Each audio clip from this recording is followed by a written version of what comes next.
Jangan lupa subscribe YouTube channel Metro TV News dan pastikan untuk menyalakan lonceng notifikasinya. Dari sekian banyak modus kejahatan mafia tanah, yang paling banyak modus yang dilakukan adalah pemalsuan berkas atau sertifikat. Bahkan modus tersebut sudah melibatkan oknum di Badan Pertanahan Nasional. Mereka telah diberikan hukuman baik administrasi maupun pidana.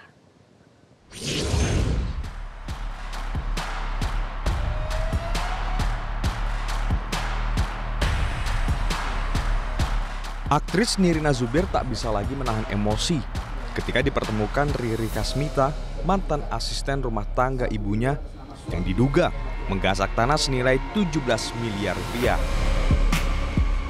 Nirina tak menyangka Riri tega menyalahgunakan aset milik ibunya dengan mengubah nama kepemilikan. Berat sekali hati saya untuk hari ini ketemu sama dia dan tidak ada sedikit pun dia sampai detik ini niatan untuk memohon maaf. Saya terima kasih sekali Pak, karena saya tahu sekali kenapa saya emosi sekali. Karena saya tahu ibu saya belum pernah sekalipun menikmati hasil dari jerih payahnya Pak. Ibu saya kemana-mana masih naik kereta, masih naik angkot. Tapi beliau-beliau ini yang punya mobil baru, bisnis baru. Kejahatan yang menimpa Nirina rupanya menjadi modus yang umum dan sering dilakukan para mafia tanah. Dari modus ini, kelompok mafia biasanya berperan dalam proses pemalsuan dokumen hingga menggandeng notaris untuk memalsukan akta kuasa menjual.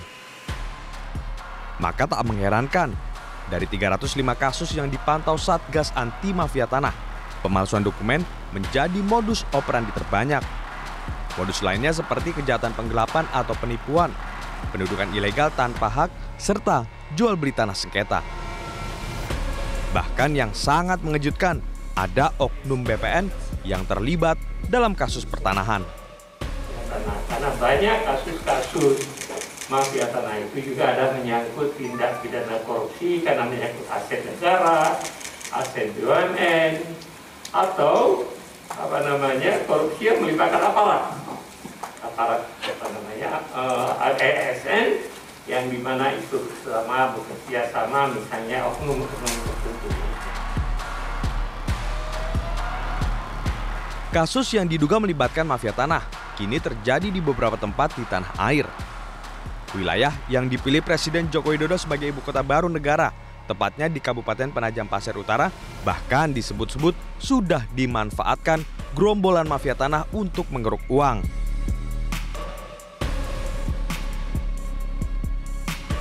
Harian Media Indonesia tanggal 10 November pernah mengulasnya.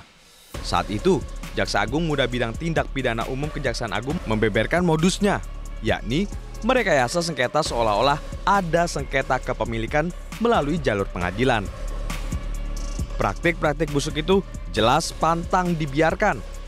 Sepak terjang mafia tanah mesti segera dihentikan karena jika tidak, mereka akan menghadirkan banyak kerugian. Tim Liputan, Metro TV. Pemirsa, dari dulu sampai sekarang mafia tanah ada di mana-mana dan meski sudah ada yang ditindak tapi muncul lagi yang lainnya. Bagaimanakah Kementerian ATR atau BPN menindaklanjuti kejahatan ini? Saya akan bertanya langsung ke Menteri Agraria dan Tata Ruang atau Kepala BPN yang sudah bergabung bersama kami, ada Pak Sofyan Djalil. Selamat malam Pak Sofyan. Selamat malam. Baik, Pak, mafia tanah masih saja merajalela sampai saat ini meski sudah ada Satgas Anti Mafia Tanah sekalipun. Jadi kejahatan ini belum bisa dibendung Pak sampai saat ini. Bagaimana Kementerian ATR menindaklanjuti kejahatan ini? Ya, yang pertama kita sadar bahwa kejahatan menyangkut tanah yang kemudian terindikasi mafia tanah itu adalah kenapa kita sebut mafia tanah, karena jaringannya luas sekali. Jaringannya mulai dari bikin surat palsu, melibatkan kepala desa, melibatkan lurah, kemudian orang BPN, oknum BPN, kemudian mereka kalau perlu ke pengadilan, kemudian di pengadilan juga mereka punya jaringannya, kemudian di aparat penegak hukum juga ada yang terlibat. Oleh sebab itu kita sekarang sangat serius memerangi mafia tanah ini. Karena kita perangin maka tampil ke permukaan ini semua. Tapi kasus ini sebenarnya sudah lama. Cuma selama ini barangkali tidak diekspos, ya, tidak terekspos, diselesaikan, ada yang diselesaikan secara amicable, ada yang dipidana. Nah, dengan kemudian karena kita perangin mafia tanah, tampillah kasus-kasus terutama yang melibatkan para selebriti dan tokoh. Kita berterima kasih sekali kepada Pak Dino Patijalal misalnya. Ya, dengan Pak Dino Patijalal tampil ke depan, itu menjadi atensi publik yang luar biasa. Itu sangat membantu kami. Kemudian hari ini kita dengar kasus Ibu Nirina. Ini juga bagus karena dengan Bu Nirina yang tampil itu menjadi atensi luar biasa. Tetapi kita terus memerangi mafia tanah. Banyak mafia tanah yang sudah kita penjarakan, bahkan ada yang mati dalam penjara. Kemudian banyak tanah-tanah yang menjadi ini sudah kita kembalikan kepada yang berhak. Ada tingkatan disiplin terhadap orang-orang yang terlibat. Kalau di BPN kita ambil tindakan keras sekali. Ada Kakanwil yang kita copot, kepala kantor yang kita pecat, pejabat-pejabat BPN yang dihukum tergantung sesuai dengan kesalahannya. Ada yang dihukum dengan pidana, ada yang kemudian cuma dihukum administrasi karena kekeliruan misalnya. Jadi ini adalah persoalan kita yang harus terus kita perangi. Oke. Pak Sofyan, kalau berdasarkan data yang ada, modus kejahatan mafia tanah yang paling banyak terjadi di Indonesia adalah pemalsuan sertifikat, Pak. Bagaimana masyarakat bisa mengantisipasi modus ini? Nah, jadi pemalsuan sertifikat salah satu modus saja, tapi banyak juga dimulai dari pemalsuan girik. Ini sekarang kita sedang perangin ini. Misalnya dalam pembebasan lahan. Tanah yang sudah dikuasai seseorang sudah 30, 40, 50 tahun, sudah ada rumah di situ, tidak pernah ada yang persoalkan. Begitu dibebaskan untuk kepentingan publik, tampillah bermacam surat sertifikat abal-abal. Ini kita akan kejar ini juga, ya.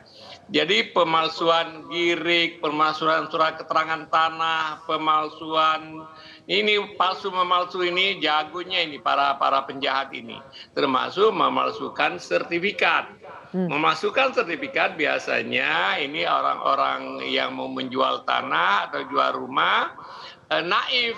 Ada orang ya beliau misalnya mau menjual tanah kemudian atau rumah, datanglah ini penjahat dengan berpura-pura ya kayak pakai jas, pakai apa begitu, yang perempuannya pakai kerudung sehingga meyakinkan sekali bahwa ini adalah bos orang-orang baik.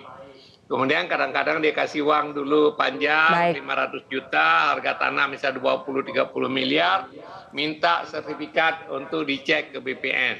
Begitu lepas sertifikat tersebut dipalsukan.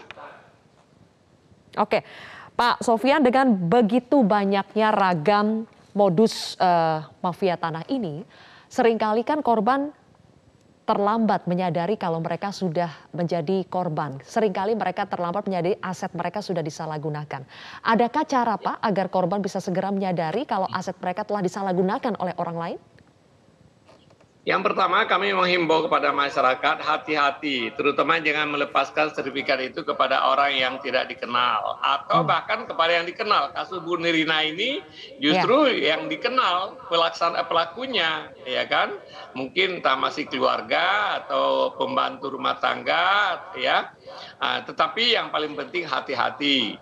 Kalau menjual tanah, jual rumah misalnya, kalau nggak dikenal pembelinya, hati-hati. Jangan melepaskan sertifikat. Kemudian jangan pelaku abal-abal, investor, pembeli abal-abal gitu ya. Gunakan lembaga yang sudah kredibel. Kemudian gunakan PPAT, notaris ya, pejabat pembuat akte tanah. Ini juga banyak sekali yang abal-abal, kita pecat dan akan kita pecat lebih banyak lagi. Karena mereka itu bagian dari yang sebenarnya ditugaskan oleh negara untuk melindungi masyarakat, mereka menjadi bagian dari mafia tanah. Kita sudah pecat beberapa dan akan dalam list pemecatan lagi karena mereka itu diberikan kepercayaan yang besar oleh oleh negara, tapi kemudian mereka menjadi bagian. Jadi yang paling penting hati-hati. Oke, Kemudian baik. kalau dirasakan ada ketidakberesan, laporkan kepada BPN segera. Mhm. Oke, itu dari sisi masyarakatnya ya Pak. Tapi kalau dari sisi pemerintahnya kan tadi Pak Sofyan menjabarkan ada banyak sekali oknum-oknum di beberapa lembaga yang bisa terlibat dalam mafia tanah ini. Dari BPN, dari pengadilan dan sebagainya. Dan bagaimana pemerintah membersihkan tugas yang ada di lembaga ini sendiri, bagaimana membersihkannya Pak Sofyan, dan juga nanti saya akan bertanya soal dugaan mafia tanah yang terjadi di ibu kota baru Pak. Boleh dijawab nanti ya Pak Sofyan Jalil, kita harus jeda terlebih dahulu pemirsa, kami akan kembali sesaat lagi. Ya pemirsa, masih bersama dengan Menteri Agraria dan Tata Ruang atau Kepala BPN Bapak Sofyan Jalil. Pak Sofyan, tadi kan Anda mengatakan pelaku mafia tanah ini tidak berdiri sendiri. Ada dari perorangan, notaris, sampai oknum BPN, bahkan pengadilan kong kali kong. Bagaimana Anda membersihkan para pelaku yang ada di organisasi Anda Pak, di BPN maupun yang menjadi ranah pemerintah di pengadilan misalnya? Yang pertama, ini adalah komitmen pemerintah kuat sekali dalam hal ini. Presiden sudah 3 kali mengingatkan semua aparat, supaya serius dalam hal ini. Kemudian yang menyangkut perbaikan atau pendisiplinan, yang menyangkut Kementerian ATR, kita mengambil tindakan keras sekali. 125 orang BPN sudah diambil tindakan hukuman dari yang berat sampai dengan yang ringan. Tapi untuk diketahui 125 itu dari 38.000 lebih pegawai BPN seluruh Indonesia. Jangan masyarakat berpikir orang BPN banyak, tidak banyak, ya kan? Tetapi dalam organisasi besar seperti ini selalu ada orang-orang yang tidak disiplin, orang-orang yang perangainya buruk, orang-orang yang menyalahgunakan kewenangan dan lain-lain. Kami terus melakukan tindakan pembersihan. Kemudian ASN yang lain tentu masing-masing kementerian akan melakukan tindakan. Sekarang ini alhamdulillah kita dapat dukungan yang luar biasa dari polisi, Kepolisian Republik Indonesia, dari Kapolri, dari Bareskrim, dan dari Jaksa Agung. Bahkan Jaksa Agung sudah bikin tim anti mafia tanah, bikin hotline. Kalau ada yang merasa dirugikan, laporkan ke hotline. Di kami juga demikian. Nah, oleh sebab itu sekarang yang masalah di luar di pengadilan. Kami berkomunikasi dengan pimpinan Mahkamah Agung, kami pergi ke Komisi Yudisial. Kalau ada pengadilan-pengadilan yang kita pikir bahwa potensi mafia tanah, kita minta Komisi Yudisial untuk memonitor itu ya. Kami juga didukung oleh KPK. KPK juga sangat komit dalam hal ini. Nah, dengan kerjasama yang seperti ini, maka kami yakin masalah kejahatan pertanahan ini perlahan-lahan akan berkurang dan kita harapkan hilang. Tetapi kami juga melakukan perbaikan sistemik internal kami, mendaftarkan tanah sebanyak mungkin, kemudian sertifikat-sertifikat yang belum duduk secara koordinat kita dudukkan, kemudian dokumen-dokumen kita digitalisasi, kemudian kita perkenalkan layanan elektronik. Sekarang 4 layanan elektronik sudah diperkenalkan oleh BPN. Kemudian kita selesaikan konflik dan sengketa dan juga memerangi mafia tanah. Kita harapkan dengan demikian pendekatan sistemik ini, kami yakin bahwa masalah pertanahan makin hari makin baik dan makin menuju kepastian dan keadilan hukum bagi masyarakat. Oke, Pak, bicara soal kejahatan yang sistemik ya Pak, adakah sebetulnya cara Pak secara sistem untuk bisa mengonfirmasi, misalnya ketika ada upaya untuk pemindahan balik nama begitu ya Pak, pemindahan kepemilikan aset, adakah cara by system yang bisa mengidentifikasi apakah betul ini sudah melalui konfirmasi atau persetujuan pemilik yang sesungguhnya atau tidak? Nah, ini memang masalahnya adalah kita masih memungkinkan oleh undang-undang dan peraturan kita yang disebut dengan surat kuasa. Jadi surat kuasa dalam praktek bisnis itu hal yang normal. Nah, surat kuasa ini yang banyak disalahgunakan. Dari yang saya baca kasus Ibu Nirina adalah orang tua beliau entah dipalsukan tanda tangannya atau tanda tangan beliau berikan ke kuasa kepada seseorang. Seseorang yang beretikat buruk ini bekerja sama dengan PPAT.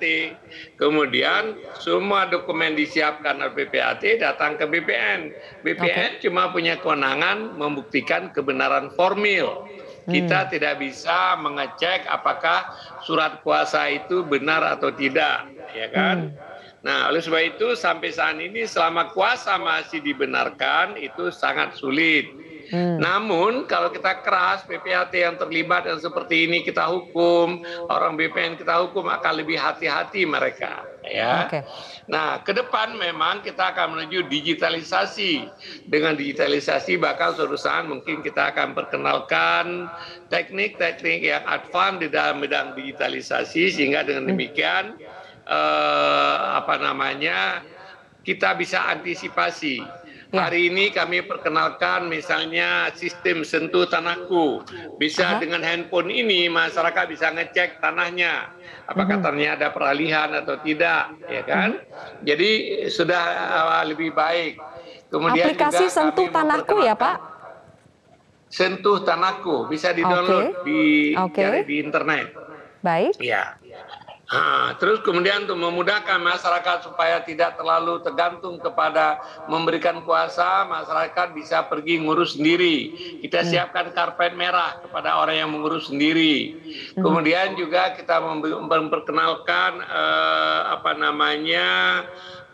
antrian online. Jadi kalau misalnya seseorang mau mendaftar, mau pergi ke BPN, bisa masukkan dulu loketku, sistem loketku itu juga dengan online. Orang bisa bisa menetapkan bahwa dia akan datang hari Rabu jam 10.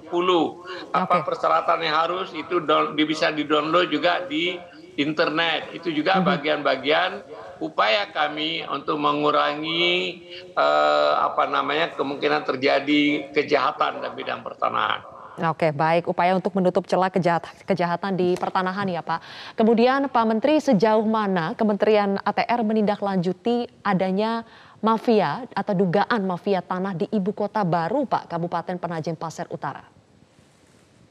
Nah, ini di Penajam Pasir Utara ada dua tanah. Yang pertama adalah tanah yang bekas hutan, ya, yang bekas hutan yang kemudian oleh Bu Menteri Kehutanan dilepaskan dari kawasan hutan tanaman industri, itu 100% tanah negara dan itu tidak ada mafianya di sana, gitu ya. Tapi kemudian ada juga sebagian yang masih tanah hak milik masyarakat. Tanah hak milik masyarakat ini itu oleh Bupati sudah dibikin aturan jangan dilakukan transfer dulu atau transfer dengan persetujuan dari Bupati dan lain-lain. Tapi enforcement-nya ini masih belum cukup efektif. Namun kita akan lihat nanti apakah ada unsur misalnya pelanggaran aturan itu. Ini saya ingatkan ke masyarakat bahwa kalau orang mengambil dan mentransfer tanah dengan melanggar ketentuan tersebut bisa dibatalkan. Oleh sebab itu jangan berani dan jangan sembarangan membeli tanah di wilayah tersebut. Hakikatnya tanah tersebut, kalau tanah negara yang belum ada hak dan kemudian ada mafia yang membuat hak-hak palsu, hak abal-abal, nanti itu bisa kita batalkan, bahkan bisa kita proses secara hukum. Baik. Oke, Pak Sofian saat ini sudah hadir bersama kita, Pak. Aktris yang menjadi korban mafia tanah ada Mbak Nirina Zubir yang sudah bergabung. Selamat malam, Mbak Nirina. Selamat malam Pak Menteri. Oke, Mbak Nirina, langsung saja mumpung ada Pak Menteri di sini sebagai korban yang juga mewakili korban-korban mafia tanah lainnya, apa kebijakan yang sangat Anda harapkan dari pemerintah untuk bisa mencegah jatuhnya korban-korban mafia tanah lainnya? Kalau saya sih mungkin dari pihak saya karena salah satunya adalah saya merasa bahwa ini kan terjadi karena adanya oknum-oknum di PPAT atau notaris ya Pak, mungkin juga salah satunya diperketat lagi sehingga tidak lahirnya lagi ada notaris-notaris nakal ya. Terus saya juga meminta untuk sebenarnya sih salah satunya ya kalau pribadi saya tuh berharap nih sekarang karena lagi menghadapi masalah gitu, mengharap bahwa semoga 6 SHM saya atau surat tanah saya itu bisa kembali atas nama keluarga ya Pak ya. Dalam istilahnya dalam kurun waktu yang tidak lama tanpa harus menunggu putus pengadilan pidana atas para tersangka ya Pak. Karena kan kalau kita nunggu kembalinya SHM tersebut menjadi atas nama keluarga saya, nunggu putusan pengadilan itu tuh akan mengambil waktu yang proses bertahun-tahun. Terus kayak gitu mengingat juga tidak menutup kemungkinan para tersangka juga mengajukan upaya hukum banding, kasasi dan peninjauan balik gitu. Oke. Jadi ya gitu Mbak. Oke, Pak Sofyan, jadi bagaimana Pak upaya pemulihan hak korban Pak? Yang pertama adalah kelihatannya sejauh ini investigasi kami pihak BPN tidak terlibat. Ini betul-betul kejahatan yang dilakukan oleh para pelaku yang saya baca ART-nya Ibu Nirina dengan bekerja sama kolaborasi dengan beberapa PPAT notaris yang nakal, yang jahat. Ya. Ini notaris ini kita akan pecat, ya pasti itu. Kalau terbukti nanti kita akan pecat. Dan kita terus mendisiplinkan PPAT yang melanggar kode etik. Ya, kita sudah pecat dan akan terus kita pecat supaya dengan demikian PPAT itu ribuan, banyak sekali PPAT yang baik. Sebagian besar PPAT yang baik. Tapi gara-gara 1-2 PPAT yang buruk ini, yang jahat ini, akhirnya profesi notaris dan PPAT itu tercoreng. Oleh sebab itu kita akan disiplinkan. Kemudian kita akan melakukan lebih banyak pengawasan terhadap PPAT. Ya, sekarang sudah juga kita awasi, akan terus ditingkatkan pengawasan. Sehingga PPAT yang nakal seperti itu beruangan tidak berani berpraktek dengan cara-cara melanggar seperti itu. Tapi yang paling penting memang masyarakat juga harus lebih hati-hati. Yang kedua tentang apakah bisa tanah hak milik Ibu Nirina ini dikembalikan dalam waktu yang segera. Saya nggak bisa mengatakan di sini karena pembeli, pihak ketiga yang pembeli itu saya tidak tahu apakah dia tahu ini produk kejahatan. Yang bisa membuktikan apakah dia tahu membeli ini produk kejahatan, pihak kepolisian yang bisa membuktikan. Kami tidak bisa membuktikan. Kalau ternyata itu dia beli dan dia tahu itu produk kejahatan, misal harga yang tidak wajar, dan lain-lain, itu lebih cepat bisa kita batalkan. Tapi kalau pembeli itu adalah pembeli yang beritikat baik, kita harus lindungin. Karena nanti ya sebagian 99,9% adalah pembeli itu pembeli beritikat baik. Kalau dia pembeli itikat baik maka perlu proses peradilan yang Mbak Nirina kemukakan tadi akan relatif cukup panjang. Tapi intinya adalah kalau memang itu adalah hak Mbak Nirina dan kemudian lewat proses yang panjang itu bisa kembali, ya. Itu yang rumitnya. Oleh sebab itu yang paling bagus kita cegah sehingga tidak terjadi, karena kalau sudah terjadi alasan itikat baik itu salah satu yang dilindungi oleh hukum. Baik, oke, terima kasih Pak Sofyan, dan terakhir tanggapan dari Mbak Nirina, silakan. Berarti kalau ada indikasi seperti misalnya itikat tidak baik, pembeli untuk tidak itikat baik karena penjualannya di bawah harga, ini masih bisa ya Pak ya, kita uruskan lagi seperti yang saya ajukan tadi ya Pak ya? Ya, itu nanti juga dilaporkan juga kepada polisi, karena polisi yang bisa membuktikan kebenaran materialnya. Ya Pak, oke Pak, siap. Oke, baik, terima kasih. Kalau begitu Pak Sofyan Djalil sudah hadir bersama kami dan juga Mbak Nirina Zubir. Terima kasih telah menyempatkan waktunya untuk hadir bersama kami. Mudah-mudahan nanti lebih ada titik terang lagi ya Pak dan Mbak Nirina dari kasus ini. Terima kasih sudah hadir di Prime Time. Terima kasih.